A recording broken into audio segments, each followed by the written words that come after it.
உறவுகளே, இப்படி எல்லோரும் சாப்பிட்டீங்களா? மற்ற வளமையாக சொல்கிறது தான் பதிவில். ஜெபம் பண்ணுற நேரங்களில் உங்களை எல்லாருக்காக நாங்கள் ஜெபம் பண்ணி கொண்டாண்டுருக்கோம். ஊடக நண்பர்கள், முகநூல் நண்பர்கள் குடும்பம் எல்லாருக்கும் இப்படி பல பேர் அதை விளக்க போனால் அது பெருசாக போயிடும். எல்லாருக்கா ஜெபம் பண்ணுறேன் தான். சரி, சொல்ல வந்த விஷயத்துக்கு வருகிறேன். இப்போ ஏற்கனவே முதலுக்க போட்டு நான் கடவுளை பெட்டி போட்டேன், மற்றது பனைமரத்தை பெட்டி போட்டேன், மற்ற மலையில பெட்டி போட்டேன். ஆனால் இதெல்லாம் கதைக்கிறதுக்கு, இதை பற்றி கதைக்கிறதுக்கு எங்களுக்கு உலகத்தில் எல்லாருக்கும் தகுதி இருக்காண்டான்னு கேள்வி. உங்களுக்கு சொன்ன மாதிரி பனைமரத்துலேருந்து தானாக எதுவும் கிடைக்கிறத நாங்கள் பயன்படுத்தினா ஓகே. நாங்கள் ஏறி கள்ளச்சீவி பாலையை வெட்டி மரத்தை வெட்டி அப்படி வெட்டாமல் இருந்தால் அது தானாக தாரதை நாங்கள் எடுத்து பாவிக்கிறாங்களே. தென்னை போலையோ தென்னை பனையிலேருந்து வந்தால் சரி. இந்த கள்ள குடிக்கிற சேட்டையிலெல்லாம் வள்ளுவரம் மீறின சேட்டை. அவர் சொல்ல மதிக்காமல், கல் உண்மையாக உண்ணாமையை மதிக்காமல் செய்கிற வேலையல். அது ஒரு பக்கம். அப்போ கள்ள குடிக்கிற ஆக்கள் பனைமரத்தை பிரி கதைக்க தகுதி இல்லை. ரெண்டாவது, சொன்ன மாதிரி மலையை உடைச்சி அரைந்து வார கல் எடுத்து கற்கோயிலை காட்டி, சின்ன பெரிய கற்கோயிலை காட்டி, அது எந்த மத கோயிலாக இருக்கட்டும், எந்த மத சிலையாக இருக்கட்டும், சிலையை செய்து அம்மி குழவி மற்றது வீட்டு மாவுள்கள் கல்வீடுகள் கருங்கல்லாலையெல்லாம் கட்டுற வேலையெல்லாம் செய்த உண்டு. அப்போ கனிம வளத்தை பற்றி கதைக்கு யாருக்கும் தகுதி இல்லை. ரெண்டாவது, இந்த நிலத்தடி நீர் என்று சொல்லினோம், அதை பற்றி கதைக்கிறதுக்கும் யாருக்கும் தகுதி இல்லை. ஏனெண்டா ஒரு கார் செய்கிறதுக்கு 52,000 லிட்டர்லேருந்து 1,80,000 லிட்டர் தண்ணி தேவையாக இருக்குது நிலத்தடி நீர் ஒரு கார் செய்கிறதுக்கு. அதே மாதிரி ட்ரக் கொண்டு ஹெவி வெஹிக்கிள் செய்கிறேன்னு சொன்னால் 1,50,000 லிட்டர்லேருந்து 3 லட்சம் லிட்டர் தண்ணி தேவைப்படுது. அதே மாதிரி டிராக்டர் செய்கிறேன்னு சொன்னால் 15,000 30,000 லிட்டர் நீர் தேவை டிராக்டர் இருக்குது. ஒரு 2 வீலர் செய்கிறேன்னு சொன்னால் 21,000 55,000 லிட்டர் மட்டும் ஓட்டுற தண்ணி தேவையாக இருக்குது நிலத்தடி நீர். அப்போ காரில் நாங்கள் சொகுசாக போய்கொண்டு நிலத்தடி நீரை பற்றி கேட்கலாமோ? சில வீடுகளில் குறைஞ்சது ஒரு கார் இருக்கும், சில விட குறைஞ்சது 3க்கு மேலே இருக்கும் ஆளுக்கு ஒரு கார். அதே மாதிரி ஹெவி ட்ரக்குகள் எங்களுக்கு உணவுகளை கொண்டு வந்து போகுது. அது இல்லாட்டிக்கு எங்களுக்கு சாப்பாட்டுக்கு வழி டிரான்ஸ்போர்ட் ஒன்றும் இல்லை. இது புரியும்பா, பிளேனெல்லாம் கணக்க விடுவோம். பிளேனுகள் மற்றது ஆட்டோ ரிக்ஷா அதெல்லாம் கணக்க விடுவோம். அதுக்குள்ளே இன்னும் நிலத்தடி நிறைய தேவை. இனி மற்றது மோட்டர் பைக், ஸ்கூட்டர் இருக்குது, 2 வீலர் இருக்குது. அப்போ அதில் ஓடிக்கொண்டு நாங்கள் நிலத்தடி நீரை பற்றி யாரும் கதைக்க தகுதி இருக்கிறவங்களுக்கு இப்போ இன்னொரு ஸ்கூட்டர் இல்லாட்டிக்கும் இன்னும் 2 வீலர் வெஹிக்கிள் இல்லாட்டிக்கும் ஏதோ ஒரு வகையில் இதை நான் பாவிக்கிறேன். அதான் இந்த உணவு வேண்டி சாப்பிடக்க அந்த ட்ரக் தான் கொண்டு இருக்குது. வயலில் போய் டிராக்டர் உழுகுது, டிராக்டர் உருவாக்கி அதுக்கு நிலத்தடி நீர் தேவை. அப்போ நிலத்தடி நீரை பற்றி கதைக்கிறாக்க டிராக்டர் தொடாமல் மாட்டில் பழைய முறைப்படி மாடுகளை உழவணும், கலப்பை ஏற்காட்டி உழவணும். இல்லாட்டி கார் சொன்ன வச்சுருக்கா நடந்து பஸ்ஸில் போக பஸ்ஸுக்கே இவ்வளோ தண்ணி எப்படியும் நிலத்தடி நீரை உறிஞ்சிடாக்கலாம். நாங்கள் வாழ்கிறதுக்கு எதேண்டாலும் செய்ய தகுதியான ஆக்கலாம் நாங்கள். தயக்கம் இல்லாத ஆக்கலாம் நாங்கள். அப்போ இந்த நிலைமையில நிலத்தடி நீர், கனிம வளங்கள், பனையை வளர்ப்போம். இந்த செட்டியெல்லாம் அது தேவையில்லை வேலையானே. அதுக்கு தகுதியாக உள்ளவன் கதைக்கலாம். அதுக்கு தகுதியாக நாங்கள் யாரும் ஒருத்தரும் இல்லை உலகத்தில். ஒரு நேரத்தை கதைக்கிறோம் நாங்கள். இதை வச்சு கொண்டு அரசியல் என்ன அரசியல் உண்டு போனால் தண்ணியை வச்சு அரசியல், இல்லாட்டி தண்ணி வச்சு வியாபாரம் அரசியல், வைத்தியம் வச்சு வியாபாரம் அரசியல், கல்வியை வச்சு வியாபாரம் அரசியல், விவசாயம்னு சொல் தமிழ் சொல்லே இல்லை. விவசாயத்துக்கு சரியான சொல் உழவு தொழில். விவசாயம்ன்ற வடமொழி சொல். அது விவசாயம் நான் இங்கெல்லாம் படம் இங்கே எங்கடையா நாங்கள் தான் எல்லாம் தங்கிலீஷ் கதைக்கிறோம், தமிழோட இங்கிலீஷ் கதைக்கிறோம், அறத்தமிழ் அரபு சொல்லோட தமிழை கலந்து கதைக்கிறோம், அறத்தமிழ், ஸ்பேன் தமிழ், அது மாதிரி வாங்க சப்பாத்து, இதெல்லாம் ஸ்பேன் தமிழ். மற்றது சமஸ்தமிழ்லாம் இருக்குது. சமஸ்கிருதம் சேர்த்து நாங்கள் தமிழ் சேர்த்து சமஸ்தமிழ் கதைக்கிறோம். ஒழுங்காக தமிழ் கதைக்கிற ஒருத்தர் ஒழுங்காக தமிழ் கதைக்க ஆக்கள் இல்லை, ஒழுங்காக நிலத்தடி நீரை எடுக்காத ஆக்கள் இல்லை. எல்லாம் கனிம விலங்கு சுரண்டி வாழ்கிற நாங்கள். எதை பற்றி கதைக்க எங்களுக்கு தகுதி இருக்க நினைக்கிறீங்க? ஒன்றுக்கும் தகுதி இல்லை. அவனவன் இந்த இந்தியாவில் வட இந்தியாவில் மதத்தை வச்சு அரசியல் நடத்துகிறாங்க. இங்கே தமிழகத்தில் பார்த்தா தமிழையும் விவசாயம்னு சொல்லி தமிழ் சொல்லி அதை வச்சு அரசியல். ஒரு பக்கம் திராவிடம் உண்டு. திராவிடம் என்று சொல்கிற திராவிடம் வேறு, திராவிட கட்சிகள் வேறு. அந்த ஒரு என்ன மெக்சிகோ மியூசியத்தில் ஒரு திராவிட மேப் இருக்குன்னு போட்டிருந்தால் அதை நான் ஏற்கனவே ஃபேஸ்புக்கில் போட்டிருக்கேன். அது எங்களோட தாயம் ஆகிய இலங்கையிலிருந்து அப்படியே இந்த திராவிட மண் எங்கே வருதுன்றா இமயமனமும் வருகுது. அவ்வளோ திராவிட மண்ணாக தான் இருந்தது. காலப்போக்கில் யார் இவர் இந்த ஆரியர்கள் பூரா அந்த மண் குறைஞ்சோன்னு போச்சுது. அப்படியே இப்போ தமிழ்நாடு மட்டும்தான் ஆரியம் போகாமல் இருக்குது. அதுக்குள்ளேயும் போகிறதுக்கு இந்த அரசியல் கைக்கூலியில் வச்சு அதுக்குள்ளேயும் போகிறதுக்கு பாஜக அந்தரப்பட்டு நிற்குது. அதான் ஆகலை பேர் சொல்ல விரும்பல சொல்லணும். எங்கள் திராவிடம் சொன்னால் ராமனுடைய வழி வீரமர திராவிட சைவ தமிழர்கள். திராவிடம் பேர், திராவிட கட்சிகள் பேர், திராவிட சைவ தமிழர் கோட்டையை கடப்பாறை ஆரிய கடப்பாறையை கொண்டு உடைப்போன்னு ஒரு ஆள் சொல்லியிருக்கார். சரிங்க, அவர் ஒருத்தரும் என்னத்தை கேட்குறது? நாங்கள் எல்லோரும் சந்தர்ப்ப மாதிரி காய்ச்சிட்டு போகிற கூட்டாங்க தான். எங்களுக்கு தெளிவான முடிவு இருக்கா?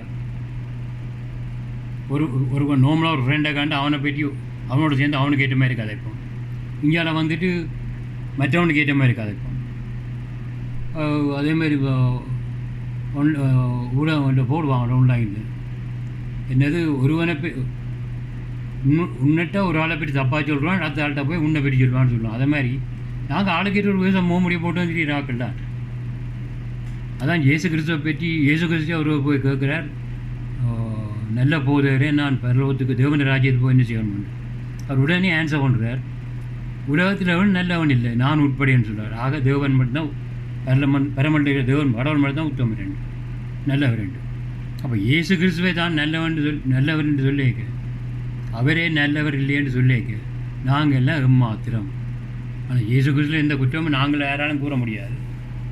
இந்த மதம் வச்சு கொண்டு மத சண்டை அவையிலால் தான் இயேசு சங்கேன அதாவது அவமானப்படுறத தவிர மற்றபடி இயேசு கிறிஸ்துவோட போதனையை பார்த்தா யாரும் அவரை குற்றம் சொல்ல மாட்டாங்க.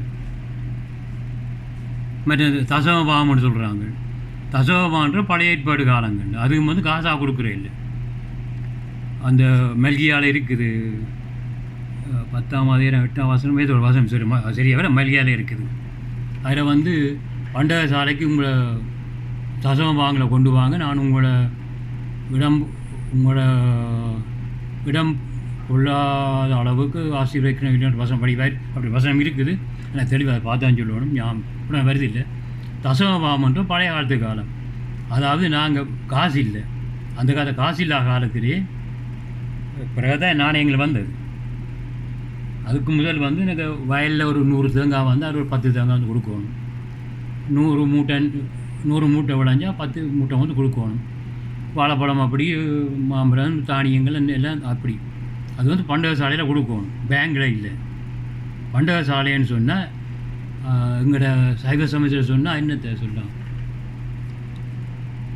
கோயிலில் அந்த பாத்திரம் பண்டம் எல்லாம் வைக்கிற இடம் இருக்குல்ல, மடப்பள்ளி. சரி, மடப்பள்ளிக்கு கொண்டு வாங்கன்னு சொல்கிறோம். மடப்பள்ளிக்கு என்னத்தை கொண்டு வருவோம்? சாப்பாடு சாமான் தான் கொண்டு வருவோம். இவங்கள் இந்த ஆட்டுத்தோலை போற்றிய ஓனாயில் போன்ற ஊழியர் பாசமாக இருக்கணும் இல்லை. அவையில் அந்த பழைய கால தசமத்தை இப்போ இதுக்குள்ள கொண்டு போட்டு 10 ரூபா பங்கு கொண்டு தரணும்.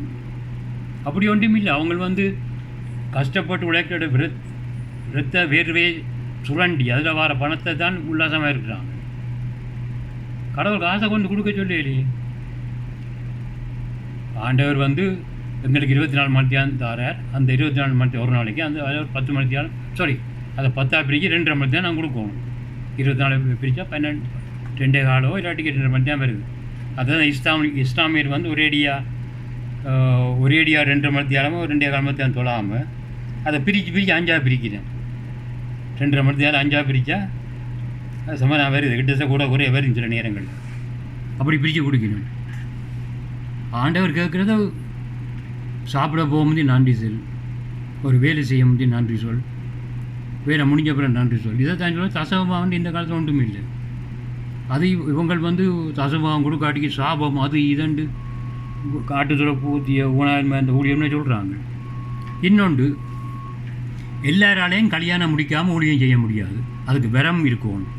அது மெத்தையில் 9ஆம் அதிகாரத்தில் இருக்குது.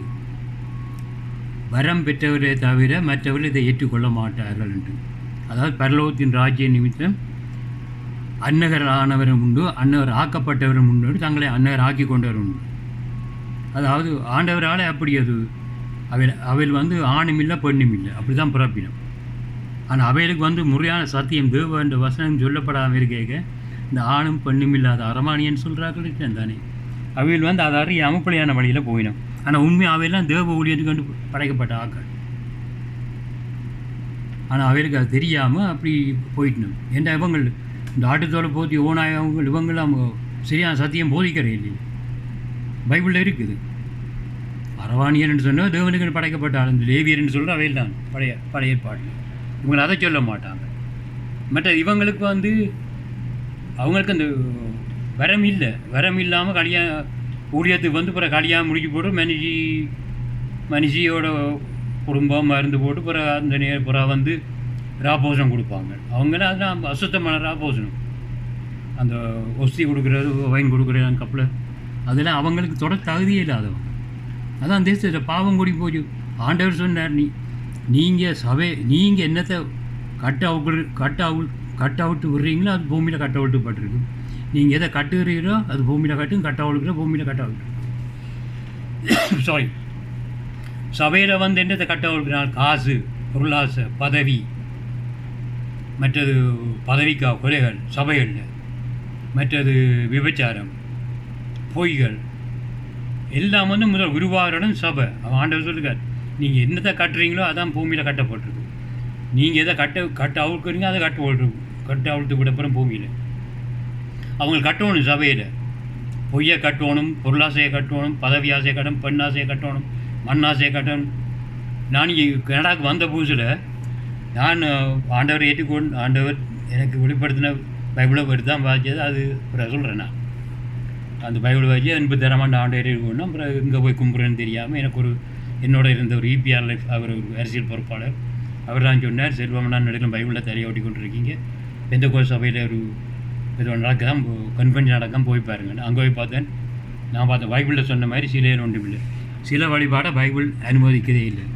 பைபிள்னா வேறே ஒன்றும் இல்லை. தமிழில் சொன்னால் சைவ சமயத்துக்கு அடிப்படை நூல் 2 இருக்குது, வேதம், ஆகமம். 2ஐயும் சேர்த்துனா வேத ஆகமம், அதான் பைபிள். நீங்கள் பைபிளை படித்து பார்த்தீங்கன்னா பழைய ஏற்பாடு அதில் கோயில் கட்டுற முறை, குத்து விளக்கு, சாம்பிராணி, தூபம் காட்டுறது, மற்ற எரிவை சாம்பல் ஆக்குறது, திருநூறு, இன்னும் இந்த நூல் காட்டுறது, விஷயங்கள் அதில் இருக்குது. பொதுவாக கொஞ்சம் பைபிள்கிட்டே வந்துட்டேன்.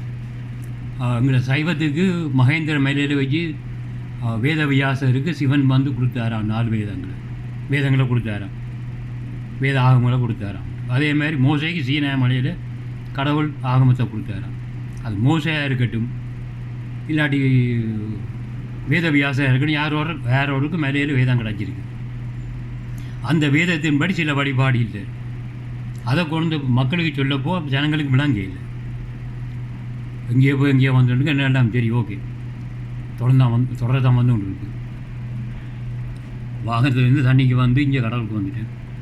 அப்போ அந்த ஜனங்களுக்கு பைபிளை பற்றி சொல்ல, பைபிள்னா வேத நூலை வேதம் ஆகமம் இப்படி சொல்ல, சைவ நூலை பற்றி சொல்ல விளங்குது இல்லை. அப்போ அதை கொஞ்சம் மோட்டிவேட் பண்ணி இல்லாட்டி கொஞ்சம் அவைகளுக்கு ஏற்ற மாதிரி மாற்றுறதுக்கு இதிகாசங்கள் உபநிதை சொல்லிக்கணும், மாற்றிக்கணும். அதுவும் விளங்க இல்லை. இப்போ இந்த இதிகாசத்தை மாற்றிக்கணும், விளங்க இல்லை. இதெல்லாம் மாற்றிச்சினது விளங்க தான் புராணங்களை வழியாக அதை கடவுள் மாதிரி உருவங்களை வச்சு கடவுள் இப்படி இருப்பார், அவருக்கு 2 ஆன்மான் சமம், புறத்தியண்ட தாழ்ந்த பெண்ணும், தெய்வ யானையாண்ட தெய்வான பெண்ணும், உயர்ந்த பெண்ணும், சாதி பெண்ணும் என்ன சமம்னு சொல்ல வந்தால் இவங்கள் அதை பிடிச்சி கொண்டாள். இந்த வடிவேலுக்கு நடக்க முருகனும் தெய்வான வள்ளி தான் கடவுள்னு அதை பிடிச்சி கொண்டாள். அதுக்கு வேறு கல்யாண பேர் நடக்குது. அது கல்யாணம் நடத்திக்க கோயிலில் போய் அந்த சிலைக்கு உடுப்பு மாத்திர இல்லாமல் ஒரே ஐயராக மாற்றுவார். வருஷம் இல்லாட்டி கொஞ்சம் காலத்துக்கு எடுக்க ஐயர் மாறி கொண்டிருப்பார். சாரி, அப்போ அவர் உடுப்பாக மாற்றுவார். அது வேறு அந்த கதையை விடுங்க. அவர்லாம் உடுப்பாக மாற்றிட்டு போக நாங்கள் 60 ஆண்டு சொல்லுவோம். அப்போ உலகத்தில் எப்படி எங்களை அறியாமல் பாவம் கொண்டு இருக்குது. இங்கே கோயில்களுக்குள்ளேயும் சபையில் என்னத்தை கட்ட வைக்கணும் அது ஊர் முழுக்க வந்துடும். பொதுவாக இப்போ நான் கூட இந்த சிலையில் கும்பிடைக்க சொன்னான் தான் ஏற்கனவே. சிலையில் கும்பிடைக்க கடவுள் பக்கத்தில் இருந்தால் கடவுள் இருக்கேன். நாங்கள் பிறக்கும் போது எங்களை தெரிஞ்சு கொள்கிறார் கடவுள். எங்களை தாயின் வயத்தில் இருக்கேன் ஒவ்வொருத்தரையும். இந்த நேரத்தில் இப்படி பதிவு செய்வேன்ட்டு அவருக்கு தெரியும். அப்போ அவர் எங்களை அனுபவித்தவரான் ஏற்ற நேரம் வரைக்கும் தன்னை வெளிப்படுத்துவார். இப்போ திருநாவுக்கரசருக்கு 3 வயசில் அவரை வெளிப்படுத்துகிறார். அப்பர் சுவாமிகளுக்கு 64 வயசில் வெளிப்படுத்தினார். அது ஒவ்வொரு ஏஜ். சுந்தரமூர்த்தி நாயனாருக்கு அவர் கல்யாணம், அவர் பேரே சுந்தரமூர்த்தி தானே, அழகான மூர்த்தி. அவர் கல்யாண விஷய நேரத்திலாம் போய் சிவபெருமான் கிளப் பிராமண வடிவில் போய் அவரை வெளிப்படுத்தினார். அது ஒவ்வொருத்தருக்கு ஒவ்வொரு பக்குவத்தை கொடுத்து வெளிப்படுத்துவார். அப்போ இப்படி இருக்கேங்க கடவுளை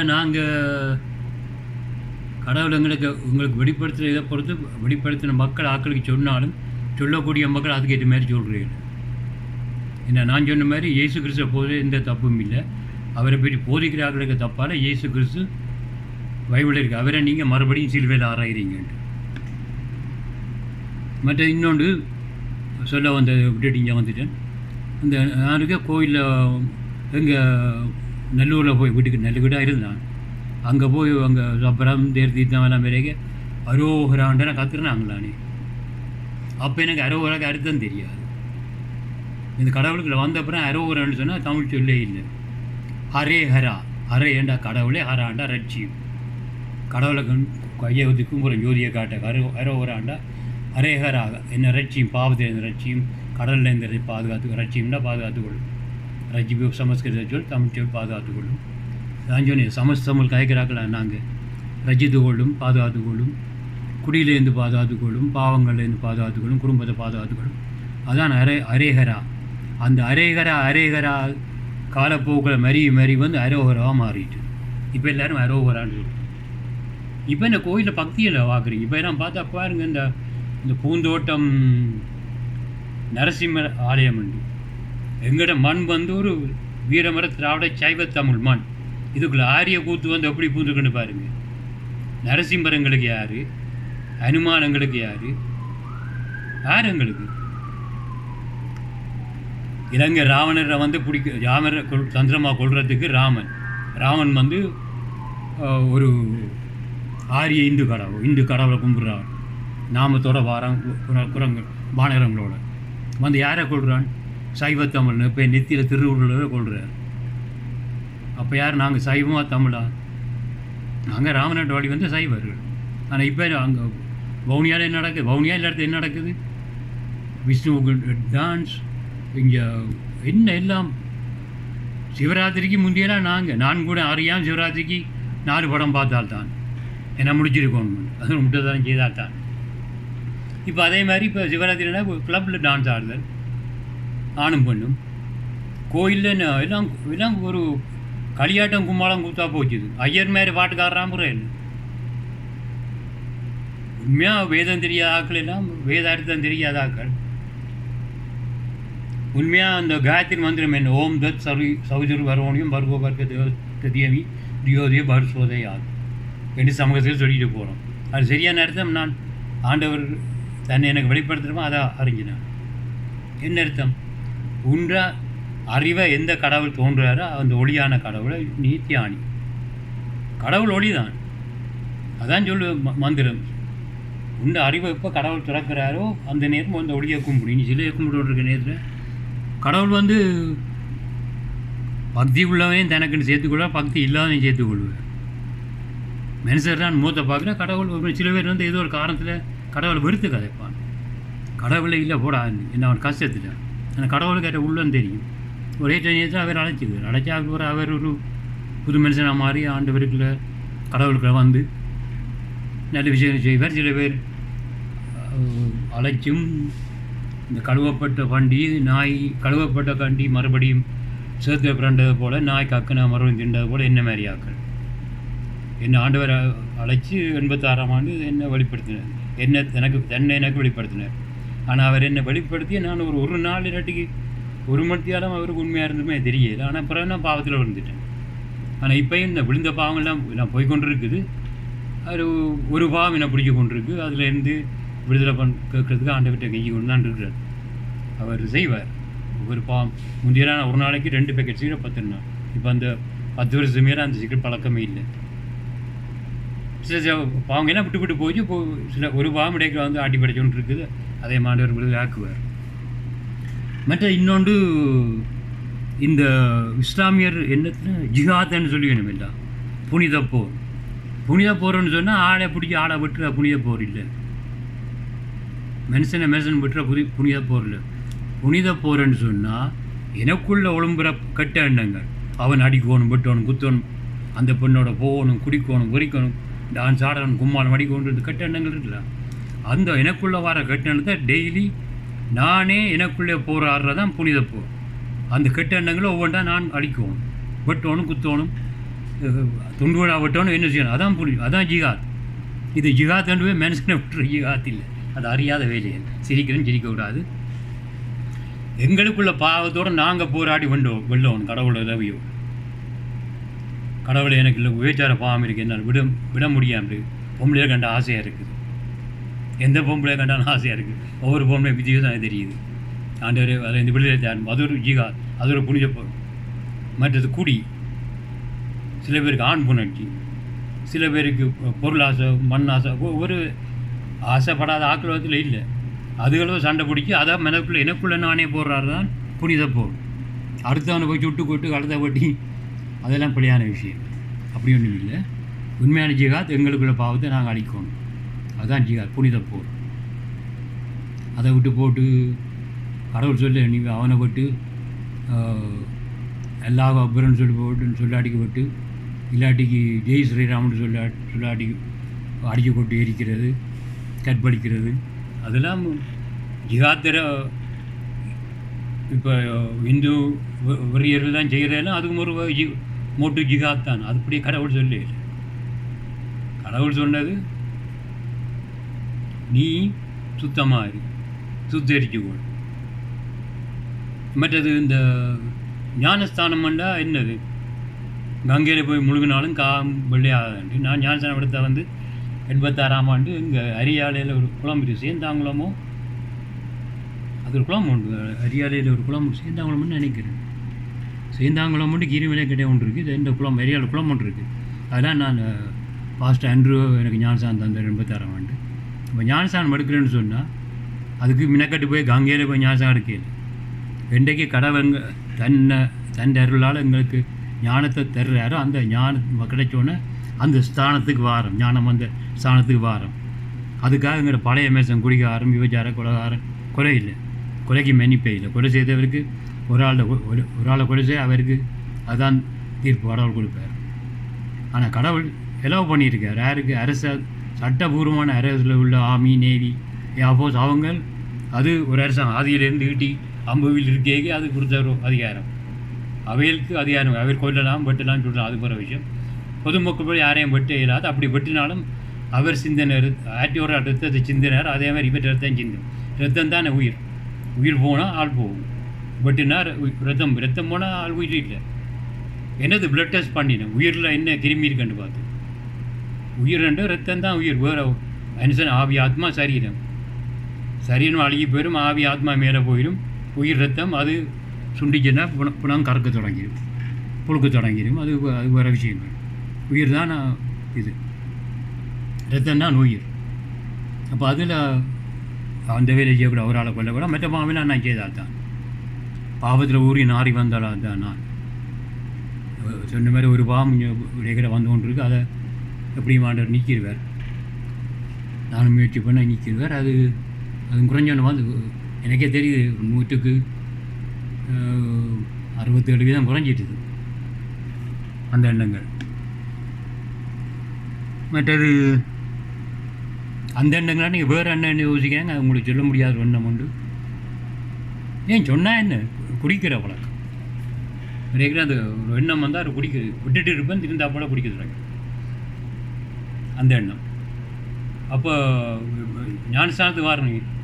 ஞானஸ்தானம்னு சொன்னால் நான் பழைய மனுஷன், கெட்டவன், இனியில் பொறுக்கி அந்த எல்லா பாவம் செய்யும் குறைய விட எல்லா பாவம் செய்தவன் அந்த பழைய மனுஷனை கூட தாக்கணும்.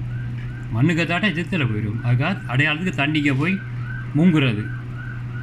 கடவுளே நான் பழைய மனுஷனை முங்கி தண்ணிக்க தாட்டிட்டு புது மனுஷனை அழும்புறேன். அதுதான் ஞானஸ்தானம். ஆனால் சும்மா குழந்தை பிள்ளைக்கெல்லாம் ஞானஸ்தானம் தேவையில்லை. குழந்தை என்ன பாவம் செய்துச்சு? கண்ம பாவம் ஜென்ம பாவம் அங்கே ஒன்றும் இல்லை. நான் பாவம் என்று செய்தான்னு உணர்ந்து மேலே திரும்பணும்.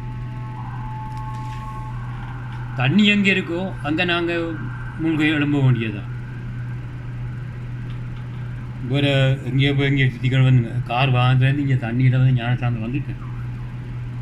சரி, எல்லோரும் இப்போ சந்தோஷமாக இருங்க. இன்னொரு பதிவில் சந்திப்போம். ஓகே, இப்போ சந்தோஷமாக இருங்க.